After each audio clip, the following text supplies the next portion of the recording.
Alors, on repart avec un fond, promis pour la dernière fois, avec le CAC 40. Enfin, pour la dernière fois. Pour la dernière fois pour ces temps-ci. Et vous parler de comment on va choisir les actions qui vont suivre. Car du coup, nous avions dit que nous avions 100 € pour acheter des actions. Et qu'on voulait avoir par ligne 5% au maximum. Donc ce qui veut dire que on doit plafonner en actions autour, sans trop nous frustrer de rester bloqué à 5, d'une action se situant autour de 5 €. Voilà. Pour le premier G, pour utiliser les 100 €. Donc voilà, ça c'est un peu l'objectif.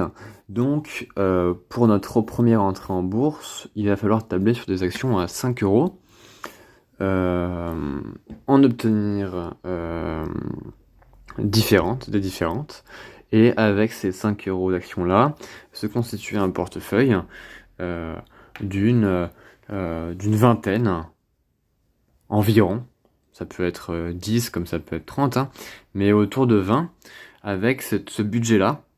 Évidemment, si une action me plaît à 100 €, j'aurai 100% dessus. Alors bon, c'est 100 €, donc c'est pas très grave, mais on va essayer de faire les choses bien tout de même. Donc, ça serait une prise de risque par rapport à l'ensemble du portefeuille. Si jamais il y a une action qui me plaît aussi à 25 €, ça va être une prise de risque que je pourrais pas faire tout de suite. S'il y a une action qui me plaît autour de 10 €, ça va être également une prise de risque en termes de pourcentage, à notre échelle évidemment. Donc c'est compliqué, mais que nous pouvons nous réserver plus tard. Faut pas être frustré, hein. Il y a des actions, par exemple, si on va sur le trait haut du tableau, comme LVMH, ce serait tout mettre dans le même panier. Ça peut être des gros bénéfices, comme ça peut être des grosses pertes, mais ce sont des trucs que nous pouvons acquérir avec le temps. Enfin, LVMH avec pas mal de temps, parce qu'au bout d'un an, ça sera tout juste la valeur que j'aurais mis plus ou moins sur le portefeuille. Donc ça serait total à 100%. Donc ça serait à ce niveau-là, peut-être que ça serait une action autour de 5-10% en ligne de portefeuille d'ici 10-15 ans, si le cours reste le même. Donc complexe. Bref.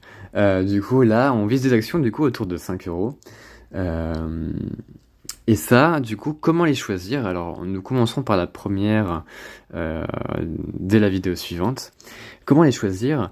Alors, je pense que déjà, il faut classer les actions que l'on peut acquérir par le PEA dans l'ordre des moins chers, du coup, en ciblant déjà l'intégralité.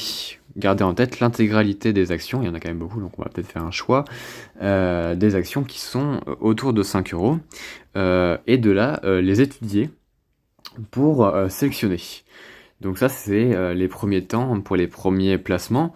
Quand nous aurons, par exemple, nos placements en ligne qui dépasseront, avec différentes actions achetées au compte-gouttes, on va dire les 10 €, on pourra acheter ensuite les actions à 10 €, et puis on aura investi, etc., suivant les lignes et suivant les pourcentages, plus on pourra acheter une action par exemple à 25 € et qui ne représentera pas à son tour, plus de 5% de la ligne. Ça, c'est le challenge qu'on va se donner. Il faut faire attention malgré tout aux frais de gestion de compte, aux achats et aux reventes. Méfiez-vous, il y a des frais, donc il faut que ce soit savamment calculé. Si je dis pas de bêtises, les frais de gestion par ligne sont seulement dans certains cas. Le nombre de lignes après ne diffère pas sur la gestion du portefeuille. Il n'y aura pas davantage de frais. Renseignez-vous tout de même, de ne pas vous faire avoir. Ne diversifiez pas un portefeuille si vous avez à la fin des frais liés à cette diversification-là. Donc voilà, on se retrouve à la prochaine vidéo sur la première action que nous pourrons étudier possiblement pour faire rentrer dans le portefeuille. Allez, ciao ciao.